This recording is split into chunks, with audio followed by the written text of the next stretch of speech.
E aí, pessoal, eu sou Renan Troves, mas isso vocês já sabem. E estou aqui para conversar com vocês sobre Resident Evil Dead Island, que foi lançado no último dia 25 de julho. E claro que eu jamais ia deixar de conversar sobre esse filme com vocês, beleza? Bom, eu tô aqui numa rota de avião que parece que eu tô indo para Alcatraz, velho.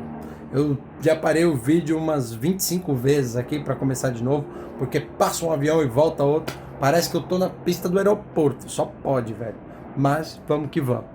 Diante para vocês aqui que eu vou falar com spoilers do filme, não é uma espécie de review, tá? Mas eu vou pontuar algumas coisas aqui com spoilers para que vocês possam entender o porquê da minha opinião e do meu ponto de vista sobre isso. Então, fiquem tranquilos para vocês assistirem esse vídeo. Caso vocês ainda não tenham visto o filme, queiram assistir sem spoilers, pode voltar em outro momento e debater aqui comigo, tá bom? Sem problemas nenhum.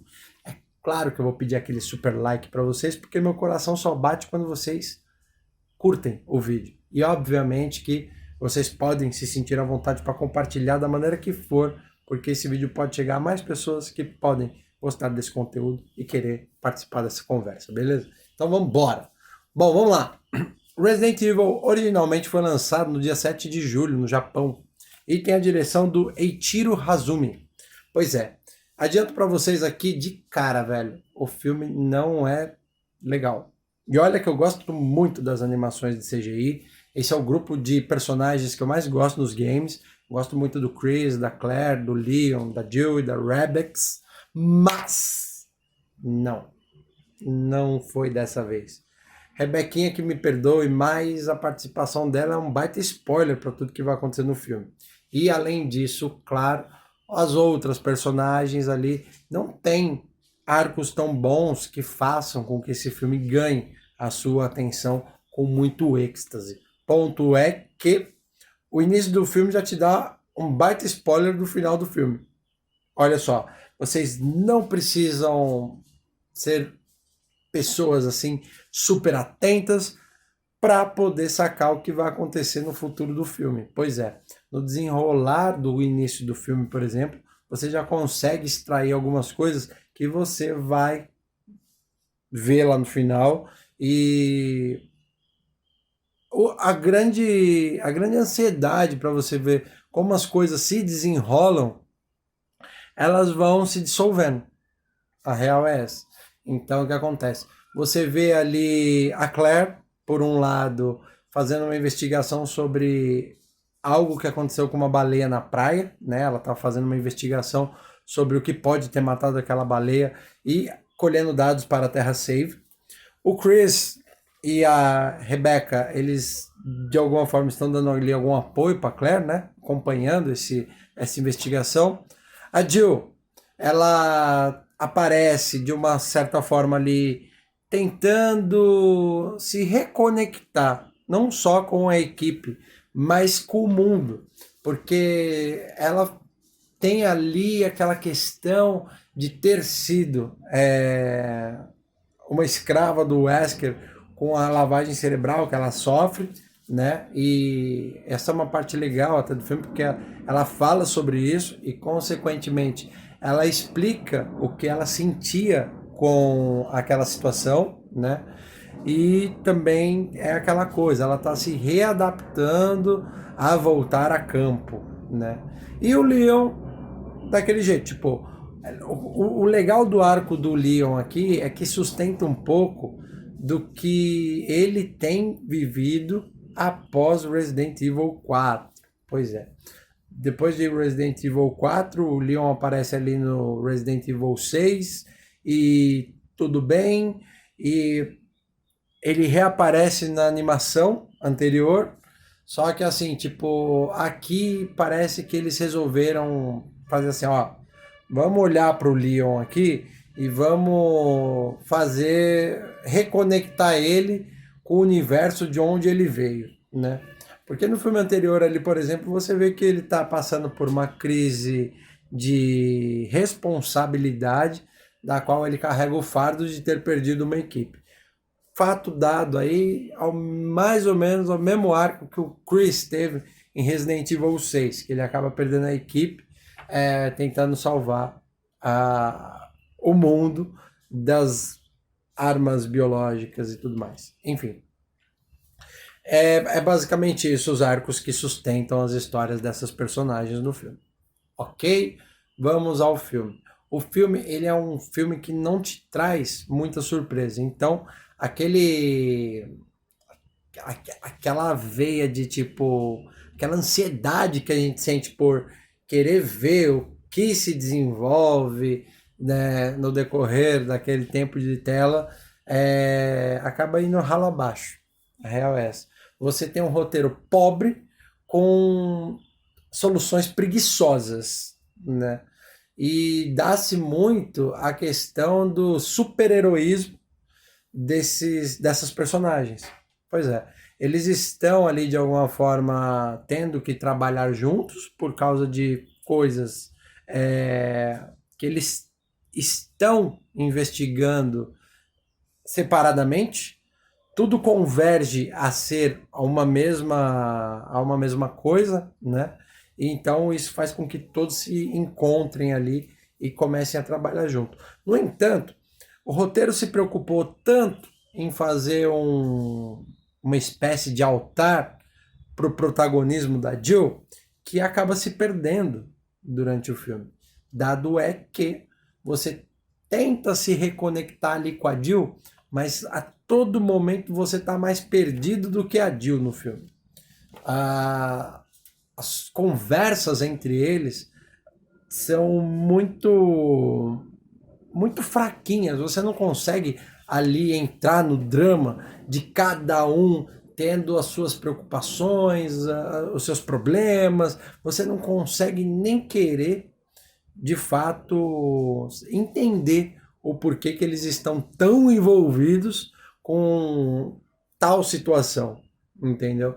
Então o que acontece? A única coisa mais bacaninha assim que eu achei em questão de roteiro é exatamente o primeiro diálogo que o Chris tem com a Jill, que é aquela cena que aparece no trailer que a Jill tá na sala de tiro, dando alguns tiros ali e tal, tudo. E o Chris chega naquele momento para conversar com ela. Esse é a parte do roteiro mais incrível, né?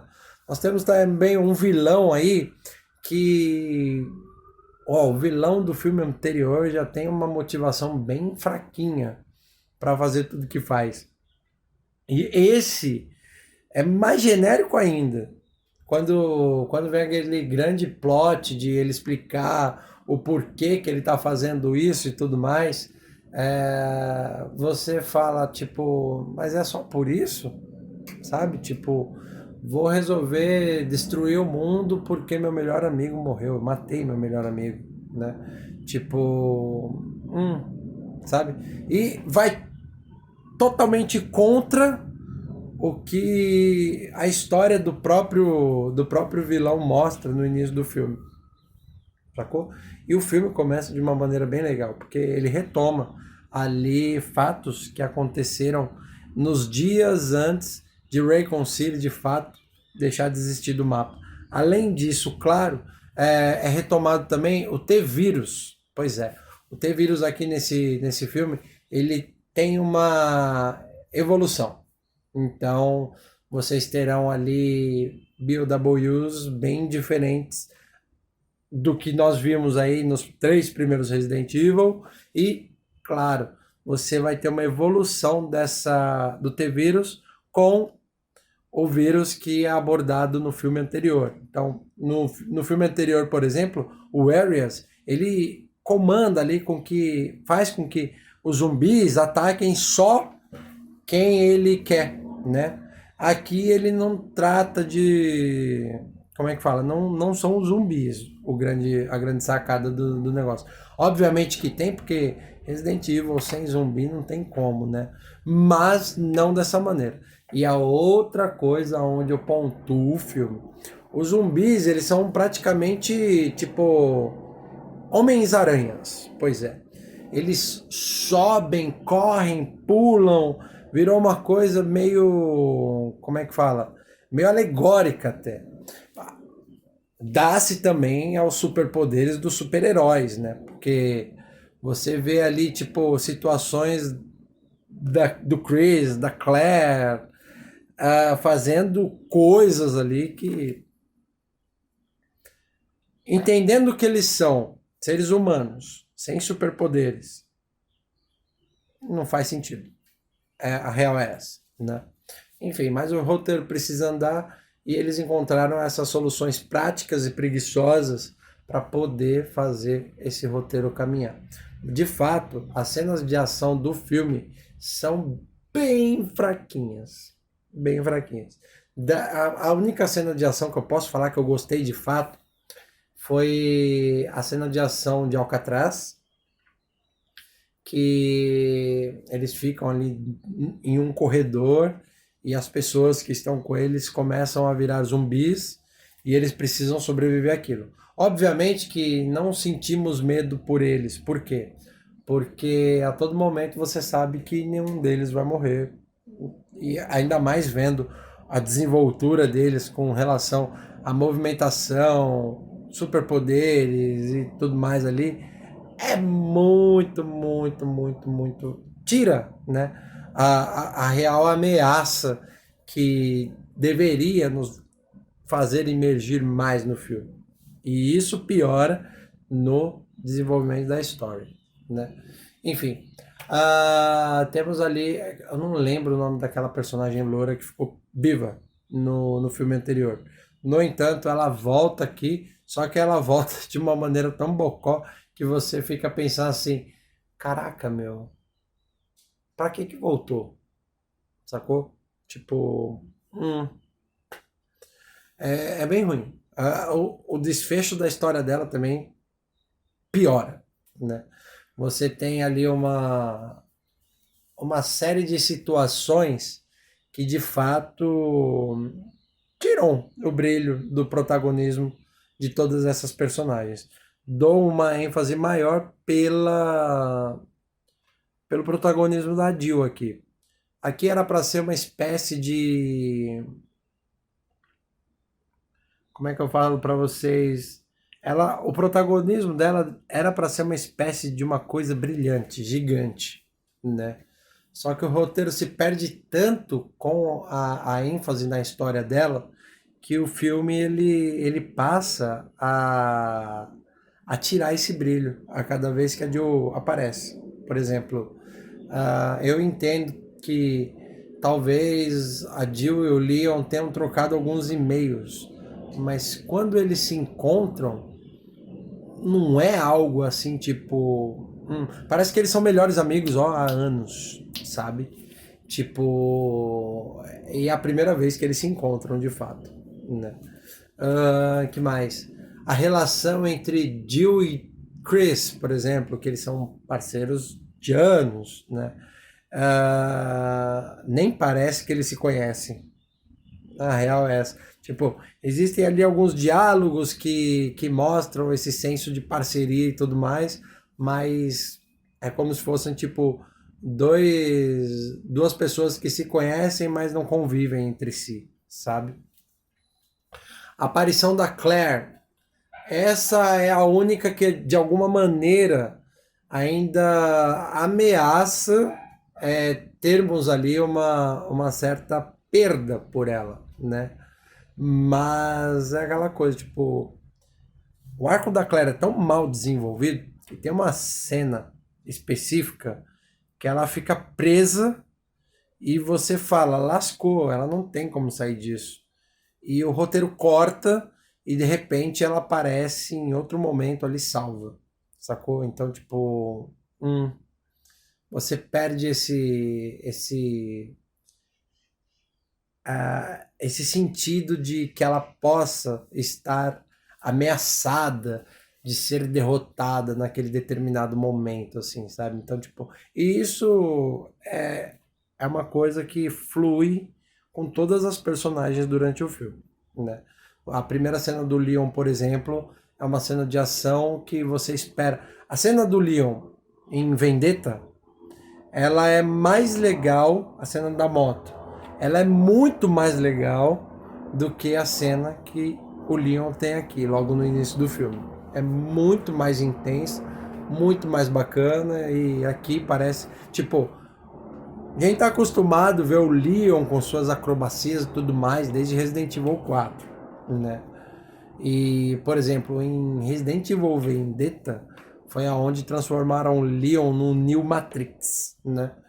E aqui, tipo, nerfaram o Leon de uma maneira que você fica pensando assim, ué, acabou a pílula que ele toma pra ficar super forte, super poderoso, assim. É bem fraquinho. Esse filme, ele tem, tipo, várias cenas ali que tiram o brilho. A batalha final, por exemplo, era para ser algo apoteótico, né? Mas ela se assemelha muito ao final de Resident Evil 3 Remake, né? Só que com todos eles. Diferente em Resident Evil 3 Remake, nós temos só a Jill, né? E aqui eles fazem uma coisa muito parecida, mas com todos. E quando esse final acontece, é o que eu falo, era para ser tipo muito apoteótico. Todo mundo era para ter seu momento. Mas se torna uma coisa tão acrobática, tão surreal, super heróica, vamos dizer assim, né, que perde o brilho. O que deveria ser muito legal acaba sendo algo bem fraquinho assim. Eu confesso para vocês que esse filme especificamente das animações foi o primeiro que me decepcionou e me decepcionou bastante, tá? Nada contra quem gostou, pelo contrário, tipo, é aquela coisa. Por isso que eu peço para vocês comentarem aqui, porque se vocês de fato gostam, é bem legal debater com opiniões interessantes. Até porque é aquela coisa, tipo, uma coisa que o roteiro tenta adaptar aqui é ter arcos que alimentem toda a história, colocando filmes e jogos dentro de um universo único, né? Esse é o ponto. E você vê essa preocupação em questão de roteiro, né? Eles têm essa preocupação de citar Resident Evil 8, Resident Evil 4, Resident Evil 6, Resident Evil 5 e por aí vai, né? Então, eles têm essa preocupação. No entanto, você vê que o roteiro, ele, tipo, essas coisas aparecem no roteiro para falar assim, olha, tem ligação com isso, viu? Se você jogou Resident Evil 5, você vai entender porque isso aconteceu lá, viu? Olha, colocamos tal personagem aqui de Resident 4. Olha, ela tá aqui, viu? Entendam isso, né? Infelizmente, tipo, isso empobrece bastante a questão do grande clímax que deveríamos sentir em relação ao filme. E é o que eu falo, tipo, das animações de Resident Evil, essa foi a que eu menos gostei. Olha que eu vi muita crítica de Resident Evil Vendetta. Só que eu não achei tão ruim que nem as pessoas estão falando. Aliás, falavam, enfim. Não achei tão ruim quanto o que falavam. E esse aqui, de fato, para mim, colocar minha cara aqui e falar negativamente de Resident Evil é porque o negócio realmente é totalmente sem sal, sabe? Tipo, deixa um gosto bem amargo, assim. Até porque questão tem muita coisa ali que você, como que isso pode estar acontecendo? Tipo, eu falei que ia dar spoiler, eu não vou citar especificamente aonde está a cena, mas tem uma cena que o Leon e o Chris estão correndo num carro e a Jill, ela tá correndo com uma mala pesada, cheia de arma do outro lado, assim. E ela corre na mesma velocidade do carro. É punk, velho. É punk ver isso. Detalhe, ela tá fugindo de uma situação e, tipo, é difícil conversar sobre isso. Mas deixo aqui a abertura para vocês discordarem de mim. Me façam me façam ver o filme com outros olhos. Eu confesso pra vocês que eu vou assistir o filme novamente, exatamente pra ver se eu fui muito duro com a minha opinião aqui, mas é aquela coisa, tipo, se Resident Evil Dead Island fosse um filme legal, ou pelo menos meia boca, eu estaria aqui pelo menos defendendo. Mas não. Eu gosto muito da Rebecca. A Bex é uma das personagens assim que eu acho mais da hora de todas, até porque ela talvez seja a mais fraquinha de todas, mas ela também é a mais inteligente. E o, o, o arco dela é tão fraquinho que, tipo, a Bex é a solução para todos os problemas. Todas as cenas da Bex é tipo só para explicar tipo a solução de algo que eles estão passando. É basicamente isso.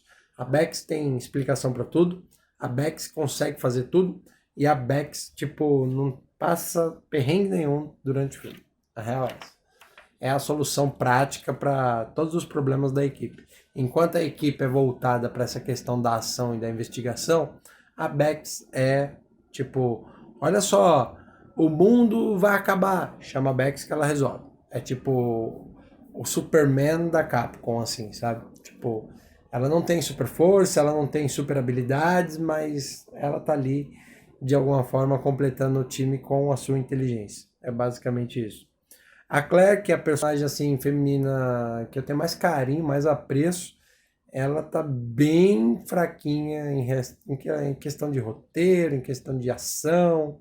É triste ver os personagens que você gosta e o pior é que não dá nem para defender. A real é essa. O que eu fico mais triste é que eu não consigo nem defender, né? Enfim, é basicamente isso. Mas e vocês? Gostaram do filme? Fiquem à vontade para comentar.